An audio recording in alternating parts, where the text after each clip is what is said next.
Hello and welcome to Easy Like a Sunday Morn. I'm your host, Shane Lockwood, and today is the 23rd of November. And you're thinking to yourself, Shane, it's not a Sunday. And you'd be absolutely right.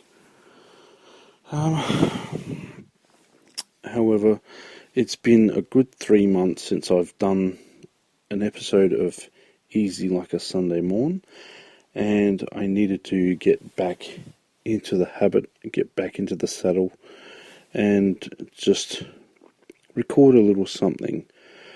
My throat is parched and terrible. I must have picked up a cold or bugs from somewhere, but I'm going to try and keep going as long as I possibly can. There are no guarantees of length of time with this particular podcast. As I'm doing this from my bed, actually, on a brand new phone. Not a brand new phone, but I've upgraded my phone to an iPhone 4. That still might be fairly old for some of you people, but I was using a Samsung Galaxy S3 before, which is still a great phone, and I still prefer it to the iPhone, but that's what we're going to do. Today, there's quite a lot of stuff to go over, but I don't have my notes with me, so I'm going to be just rambling for a little bit, and there are a lot of you who actually enjoy the rambling nature of what I do. For those of you who are new to the podcast, the idea is just to sit back and relax and just let me take you on a bit of a journey, maybe sometimes informative, but mostly relaxing. You're just going to sit there, just slowly winding down, because the idea of the show is to encompass the feeling of the early Sunday morning experience. It's that twilight period between recovering from a heavy Saturday night and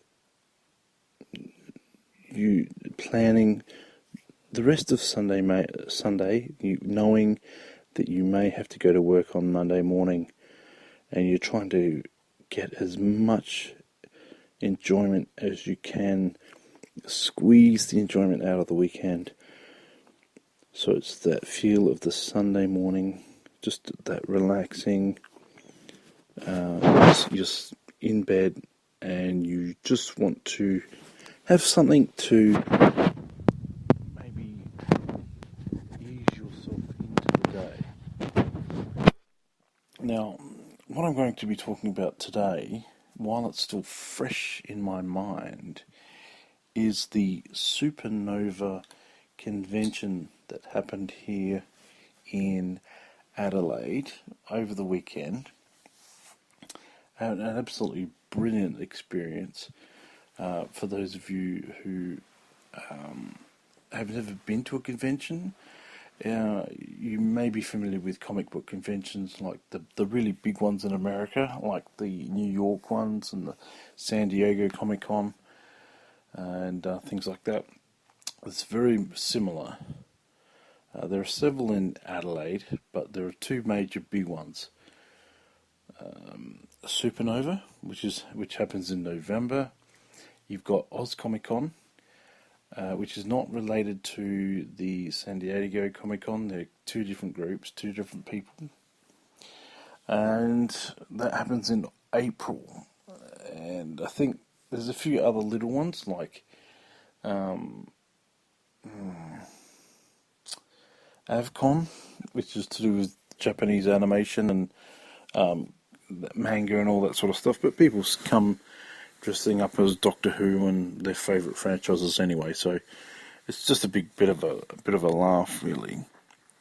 And with Supanova and both Oz Comic Con have celebrity guests, and like movie stars and things like that. So this year for Supanova, we had people like Nick Frost from Shaun of the Dead and Spaced and a few other programs and movies. His famous offsider is Simon Pegg, who just happens to appear in The Force Awakens. And speaking of The Force Awakens, we had Peter Mayhew come over, he's the guy in the Chewbacca outfit. So he plays Chewbacca in the Star Wars movies. And who else was there? There was a whole heap of celebrities. Summer Glau from Firefly and Serenity. And we had Barbara Eden from I Dream of Jeannie. And Barbara Feldon from Get Smart. She plays 99. And I went to her panel. I had a choice of Nick Frost or Barbara Feldon. And I think because Barbara Feldon, it was her first time in Adelaide, I'd rather listen to her because everybody else was going to go to listen to Nick Frost. And Nick Frost is, flavour of the month. But Barbara Feldon changed my childhood, possibly your childhood, by playing 99 in Get Smart. And then when you stop and you really think about it and you start to analyse what she did, and she didn't really do it on purpose, it was just a side effect of what was going on. She played a very strong, intelligent female character on television at a time when women weren't really given a whole lot of respect. So she became a feminist icon, really, when you stop and really think about it. She was a strong, intelligent woman at a time when women were disrespected. So, I really liked listening to Barbara Feldon. The other person, there was two other people. Oh, John Jarratt. John Jarratt is an actor from Wolf Creek. And if you haven't seen Wolf Creek, there's two movies, Wolf Creek 1, Wolf Creek 2. And he told me that he was growing his facial hair back again to star in Wolf Creek 3. Anyway, Wolf Creek 3 is Wolf Creek is a horror movie set in Adelaide, South Australia, where I live. Please excuse me, I do have a bit of a cold, and I don't really want to pause the recording. I just want to keep going with it. What else? Oh yeah, John Jarratt. He's probably the nicest guy you will ever meet because he's not part of the Hollywood scene. He's Australian through and through. Now, a friend of mine went to get an autograph, and I was just standing around supporting my friend. And he signs my friend's DVD of Wolf Creek and all this sort of stuff. And then John Jarratt, quick as light, goes, "Oh yeah, do you want a photo?" And I sort of sidestepped and went, "Okay, well, I'll let my friend get a photo with John Jarratt." And John Jarratt turned to me and said, "Oh, do you want to be in the photo as well?" And I went, "Oh, yeah, right." So my friend and I were, in the photo and got the big thumbs up. And he says, "Oh, what is it with Australians and their thumbs?" And he was just being really friendly, and he was having a great time with everybody, But the real highlight for me of the weekend, there was two things that happened which highlighted, I think these were the things that changed my life. One was a panel, what they do, to explain properly, they have these things called panels, and what it is, you go and you listen to the celebrities speak, but what you have an opportunity to do is ask them questions. So you might ask Barbara Feldon, what was it like working with Don Adams on Get Smart, and she'll go off and, tell a story or an anecdote or something, right?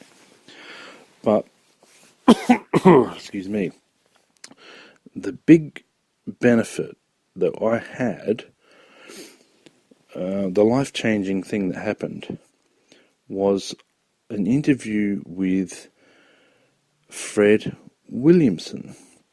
Now, you may not know who Fred Williamson is, and if you don't know who these celebrities are, please Google them. Fred Williamson is he was like a big martial arts kind of guy. He's a black guy, martial arts movie star back in the day. And I think in every movie he smokes a cigar, I think, and things like that. But this is a guy that was, he was born and raised in the ghetto, and for whatever reason he decided that he was going to go to Los Angeles, and he was telling stories how he conned his way into a meeting with certain individuals and ended up being on television, and his career sort of blossomed from there. But he's now a movie producer, and he was telling me the 8 people that were in his panel. See, everybody had gone off and they wanted to see all the big name celebrities and the superstars. Fred Williamson is a 77-year-old man, and he's worth listening to. He was dropping truth bombs left, right and centre about Hollywood and the problem with today's movies, how there's no characterization. It's all wham bam. You've got to get in and out. The hero has to be a paragon of virtue, but the villain has to be straight out. You have to hate them from the outset. And that's not reality. There's no characterization. Whereas in the older movies, what would happen was, you may remember, someone like James Cagney would play a gangster, but you didn't know what a gangster exactly was back in those days. So when you introduce the character, you see him doing good things, like he might buy some flowers for his girlfriend, or he might give a couple of dollars to a homeless person. These are good deeds, right? But the character still turned out to be a gangster who was killing people to maintain his territory, maintain his boundaries and stuff like that. That's part of the mafia way. It's later that he becomes the bad guy. He has something really bad to become the bad guy. But those little things of buying the flowers or giving money to the homeless guy allow you to empathise with him, right? He's a normal everyday character who just happens to do bad things.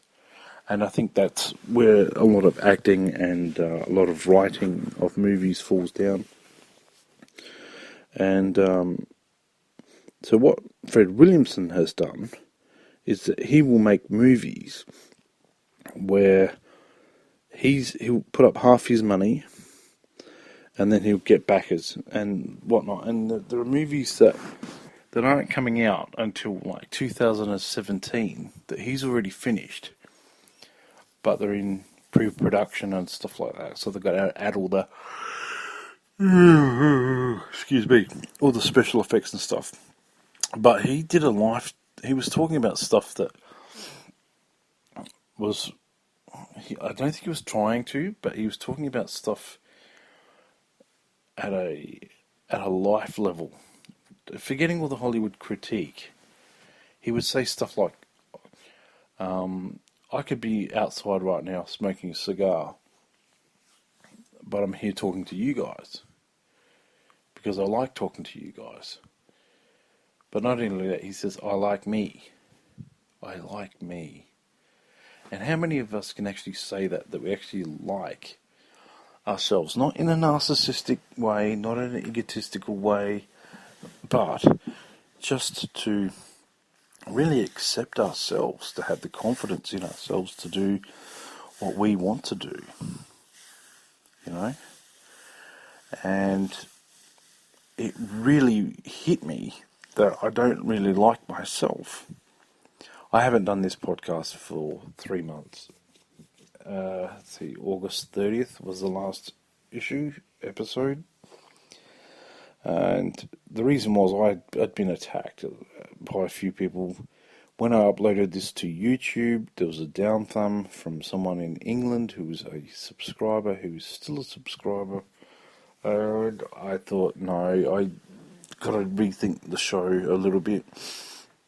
I also got attacked by an Australian on Facebook, and he tried to drag my name through the mud, and there's a few people who listen to this program who they're still friends with the guy. I eventually had to unfriend him. I just couldn't handle the fact of him posting racist stuff on my wall. It was just as simple as that, right?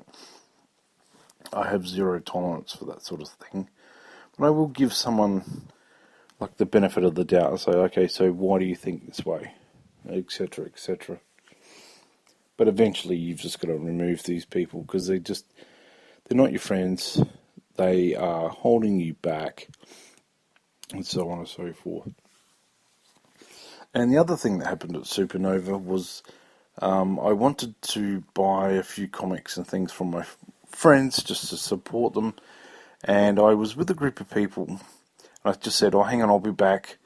I'll be right back, I've just got to do something. So my friend said, oh, look, don't forget to call or text me so we know what's going on. Oh, yep, fine, okay. And then I find out that I don't have my friend's number on my phone. So I go away and do whatever I think. I'm thinking, well, it's been an hour, maybe they'll come out of the talk that they were in. And I don't get a phone call, I don't get a text. And I'm thinking, oh, okay. So I go out to the car park and find that my so-called friend had driven off without me. No phone call, no text to say, oh, hey Shane, where are you? We're heading, we've decided to go home or whatever. And he left me there. And I had to catch a train home from the city. And I just wasn't impressed. And then, when I said, so what happened to texting me if there was an issue? Oh, I wasn't sure, so I didn't know I was supposed to.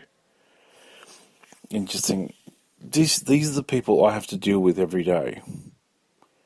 And you and ah about, common courtesy would have been to say, look, what happened to you? I'm planning on going home.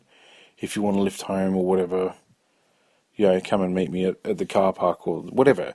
It's common courtesy. It's common decency.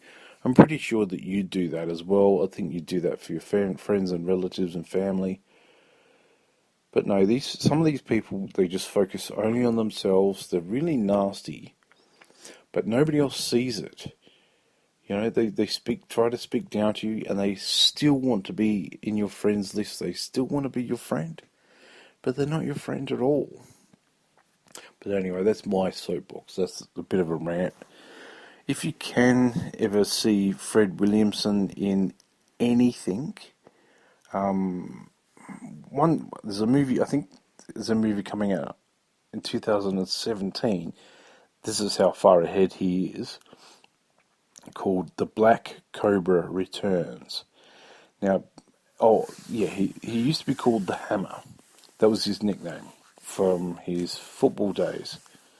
And the guy's like a four dan black belt. Yeah, fourth dan black belt in Taekwondo.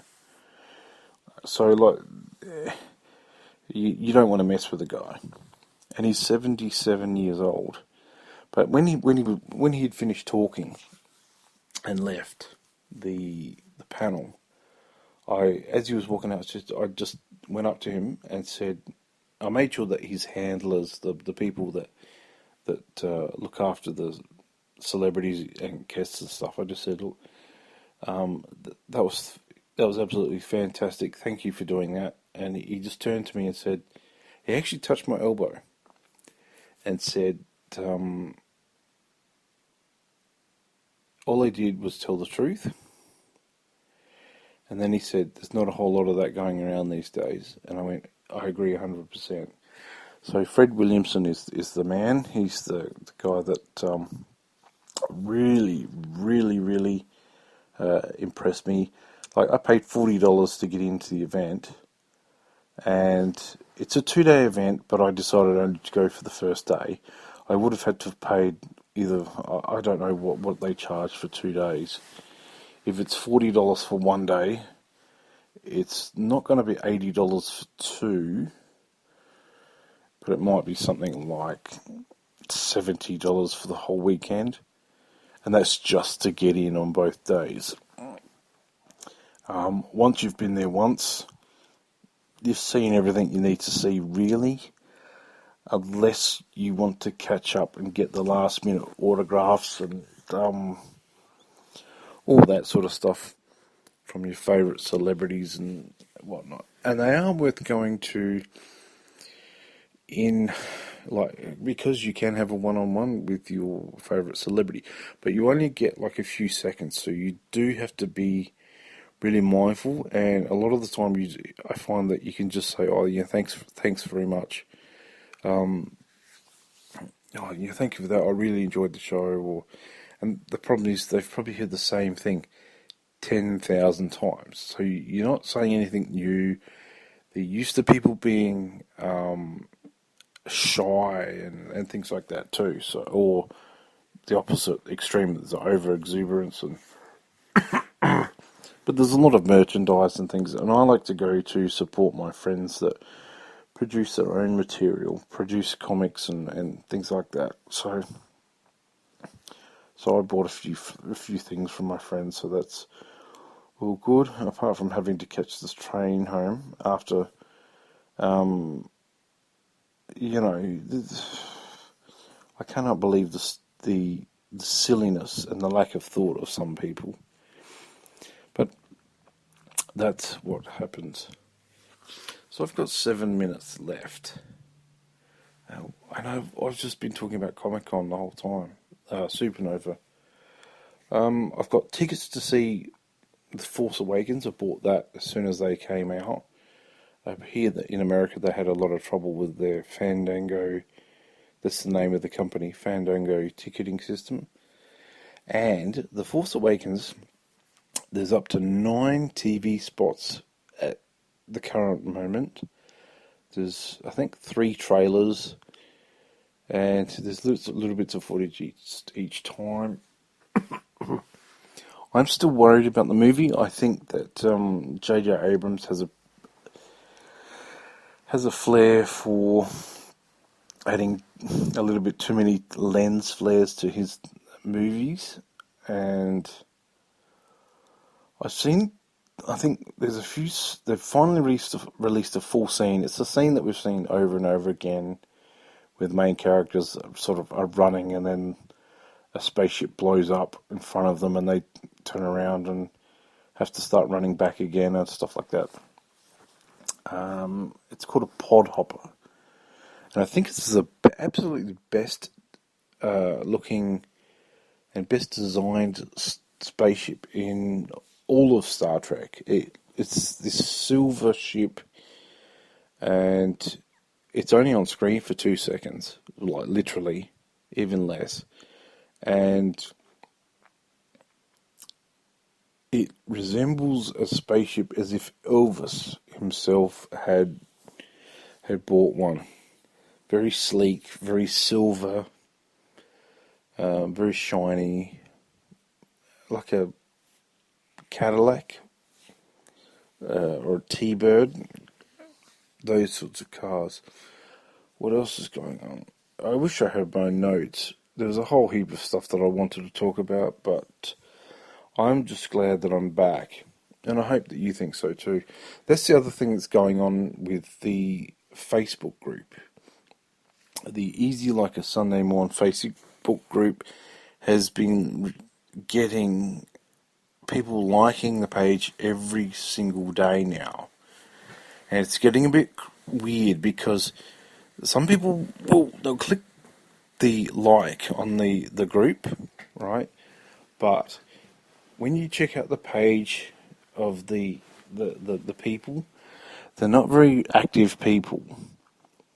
And I've added a few people on Facebook, alright, because whenever they click like, join the group, I would just add them to my friends list.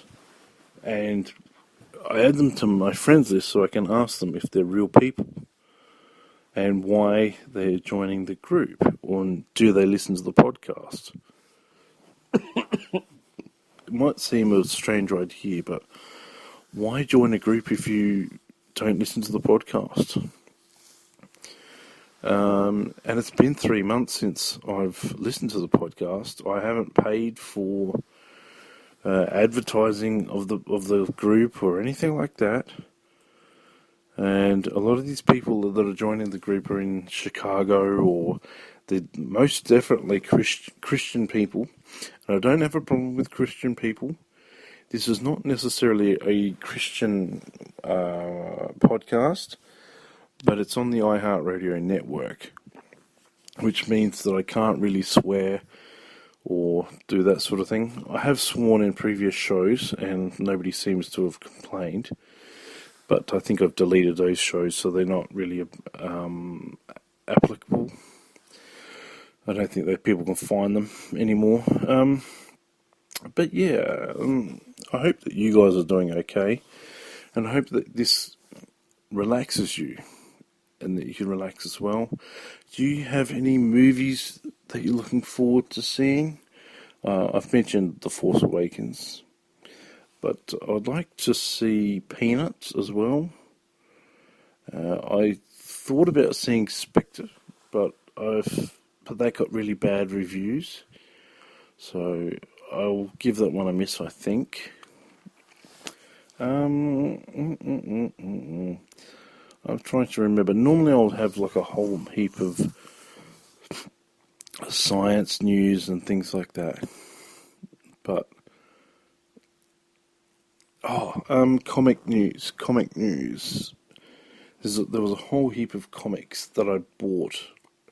One of them was called Faster Than Life, and it has this augmented reality technology that you download for your phone, absolutely free. And if your phone can support it, like if you've got one of these smartphones that do these things, it will show an additional animated image when you shine the when you shine the camera over the image, you get like an animated sequence that they've pre-programmed into the thing, but it's triggered by the phone scanning through your camera the page. Like there'd be like a hidden color scheme or something inside each of the images, and the computer messes up. Anyway, I hope you have a great day. I'm coming up to the end of the show. The code word is credit. For those of you who know what that means, leave the word credit in the comments section down below on YouTube or this wherever you're listening to this, and I will find it. Now, there's no prize. It's just to let me know that you've listened all the way to the end of the show. Credit is the code word. CREDIT, credit. Anyway, that's all from me, and I hope that you enjoy the rest of today, and may the rest of the week be easy like a Sunday morn. Bye.